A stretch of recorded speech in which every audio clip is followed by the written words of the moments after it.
In treating dysfunctions of the ankle, of the knee and the hip, we have to be aware that the details of the joints are also related to the deep membranes in the larger unit of the leg. So for example, if you want to treat the knee, it's very, very important to realize how those two bones, the tibia and the fibula, are connected to each other through the interosseous membrane, but also through the intermuscular septum, which is called the deep crural fascia.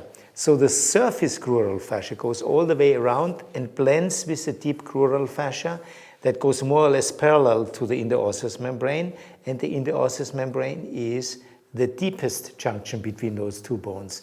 So what we are doing is we go with one hand around the fibula and support with the other hand the tibia from behind, reaching through the tissue.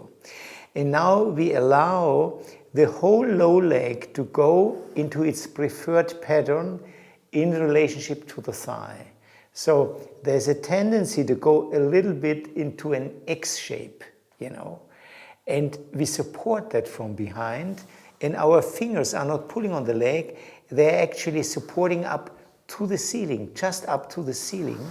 And while we are supporting with the fingers of our two hands, one is behind, just around, coming from laterally, around the fibula, and the other one is supporting the tibia from behind. And we go into listening and see what our hands are doing. I feel actually that my right hand is pulled upward along the tibia towards the knee, and my left hand, which is behind the head, below the head of the fibula, is like, with its contact point, rotating inward and going deep, deep, deep inside that upper part of the lower leg. Now, the two hands have been moving towards each other. The surface has softened, and now the two hands are actually wanting to go away from each other. Can you feel that, Karina?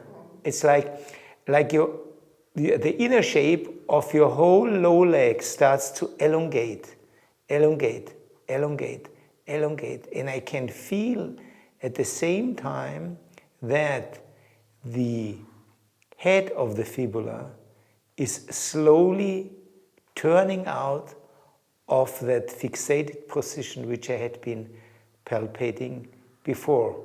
Now I'm just waiting again, going to neutral, diminish my contact intensity a little bit, and then I go to listening and I realize it's fairly neutral.